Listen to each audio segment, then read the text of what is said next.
Bonjour à tous. Alors aujourd'hui, on va faire une recette qui plaît à tous les coups, la mousse au chocolat. La mousse au chocolat, c'est une recette très simple, surtout celle-ci, puisqu'on n'a besoin que de 2 ingrédients, des œufs et du chocolat. Avant toute chose, on va commencer par se laver les mains, nettoyer son plan de travail. Ensuite, on va devoir casser notre chocolat en petits morceaux dans un saladier que l'on va ensuite poser sur une casserole avec de l'eau. Ne mettez pas trop d'eau, sinon vous savez que ça va déborder. Donc on casse sa tablette en chocolat, chocolat noir dessert. Si vous n'aimez pas les mousses au chocolat, le chocolat trop noir, vous pouvez faire un mélange de chocolat noir et de chocolat au lait. Par contre, prenez bien du chocolat dessert. 200 g de chocolat environ, cassé en petits morceaux, que je vais poser dans une casserole avec de l'eau à peu près à la moitié, et je vais mettre ça à fond au bain-marie tranquillement, le temps de poursuivre ma recette. Ça fonde tranquillement. Ensuite, on va s'occuper de nos œufs. Donc on va casser 6 œufs, mais on ne va garder que 5 jaunes. 6 blancs, 5 jaunes. Pour casser les œufs, on a besoin de 3 saladiers en fin de compte. Un saladier dans lequel on va mettre nos blancs, un saladier pour casser les œufs un par un, et un saladier dans lequel, ou un bol dans lequel on va mettre nos jaunes. Pourquoi casser les œufs un par un? C'est pour vérifier qu'il n'y en ait pas un pourri.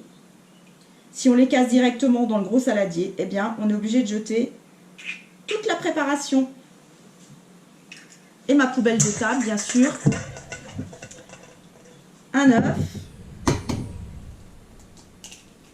On sépare le blanc des jaunes, on va tranquillement, vous l'avez déjà fait. Il vaut mieux qu'il y ait un peu de blanc dans le jaune que du jaune dans le blanc. Donc, si vous voyez que votre jaune s'est cassé, n'insistez pas trop. C'est pas grave s'il y a du blanc dans le jaune, par contre, ça va être embêtant.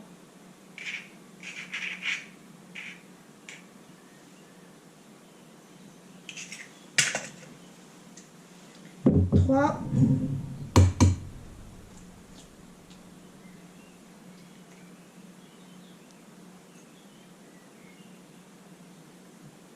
4.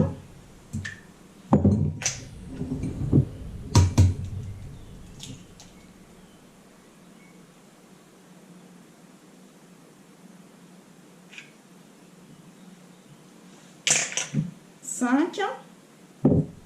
Et le dernier, je garde que le blanc et le jaune, je vais le mettre à part.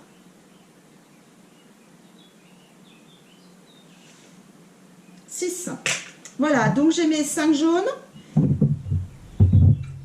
mes 6 blancs, et je vais maintenant pouvoir monter mes blancs en neige. Je réserve mes jaunes sur le côté.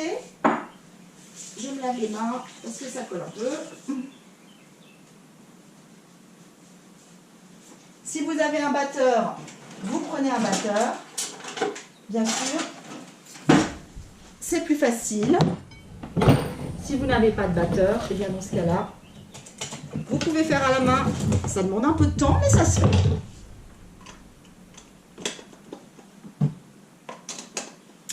Et on va battre nos jaunes, nos blancs d'œufs, pardon. Pendant que notre chocolat fond tranquillement, on va pouvoir battre nos blancs.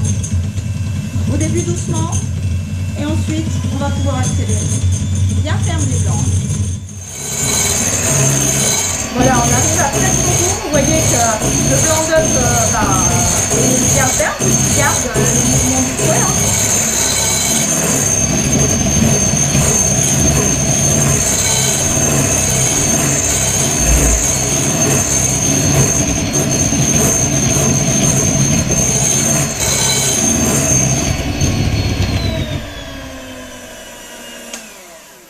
Voilà, comme vous pouvez le voir, ils sont bien fermes à laver. Je vais voir mon chocolat. Ça va demander encore un petit peu de temps. On va le laisser fondre. Alors, mon chocolat va être fondu. Je vais pouvoir éteindre, prendre mon saladier, essuyer un petit peu le fond parce que c'est mouillé.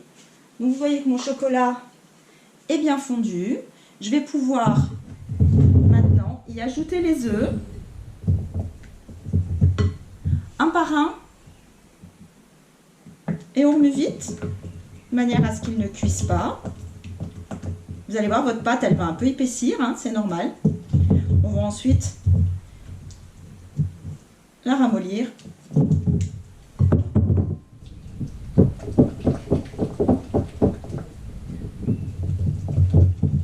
Voilà, votre pâte au chocolat, hein, crème au chocolat, elle devient un petit peu plus épaisse, hein, c'est pas grave, c'est normal.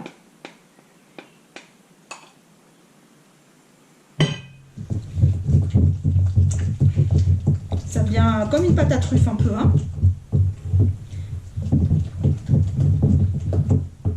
On remue à la spatule en bois, à la maryse si on a.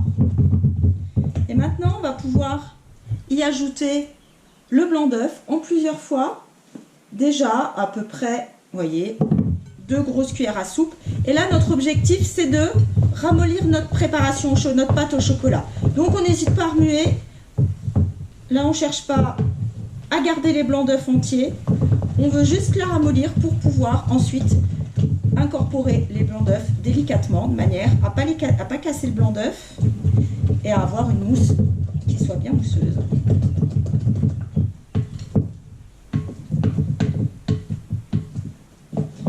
À la spatule en bois ou à la maryse, hein, pas au fouet. Et là, on va pouvoir maintenant commencer en plusieurs fois à incorporer. Vous voyez le mouvement? Je soulève mon chocolat et je viens enrouler mon blanc d'œuf de manière à l'incorporer sans casser les blancs et garder tout le côté mousseux.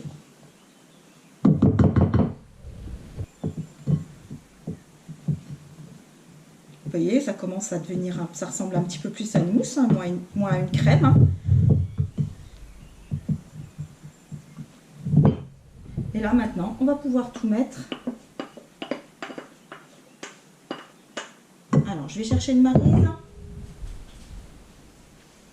La maryse, hein, vous connaissez, hein, c'est ce qui permet de... C'est souple en plastique, hein, c'est ce qui permet de bien récupérer tout ce qui adhère au moule, de manière à ne pas en perdre une miette. Et là, maintenant, je vais travailler à la maryse.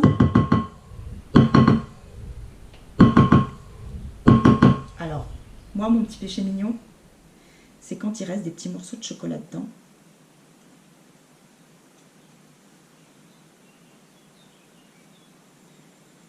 C'est assez sympa quand on mange notre mousse au chocolat. Donc, vous inquiétez pas. Si vous voyez qu'il reste des petits morceaux de chocolat dans votre mousse, n'allez pas trop remuer fort. On risque de tout casser. Laissez-les. Ça sera sympa.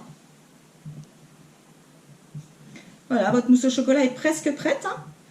On va la travailler encore un petit peu, très délicatement. Elle s'éclaircit, hein, c'est normal.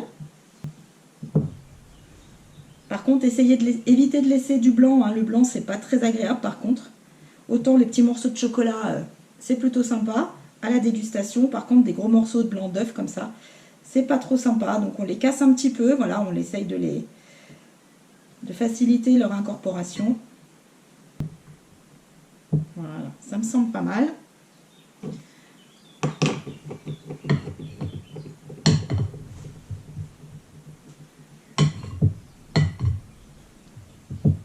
Et maintenant, alors 2 solutions. Soit vous la présentez dans un gros saladier que vous mettez au frais, hein, toujours. Hein, il faut bien 3 heures pour la prise de la mousse au chocolat. Soit vous la mettez dans des petits pots. Alors moi j'ai décidé de la mettre dans des petits pots puisque ça sera notre dessert de ce midi. Donc un gros pot. Voilà, donc on essaye de ne pas en mettre partout. Et vous remplissez.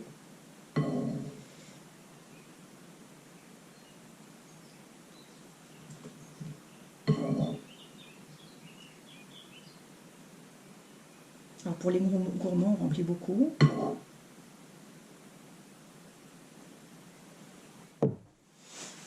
un petit sopalin, on vient nettoyer un petit peu les bords, hein, parce que bon, c'est vrai que même si on essaye de faire attention, on en a toujours un petit peu.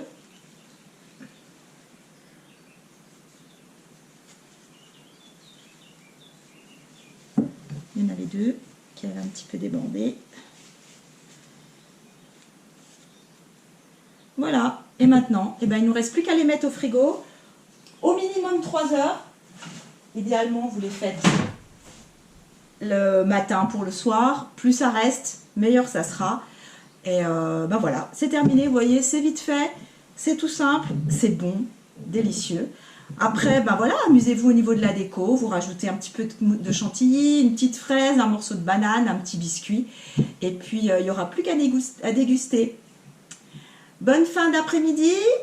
À bientôt pour à la semaine prochaine avec une nouvelle recette. Bonne journée, au revoir.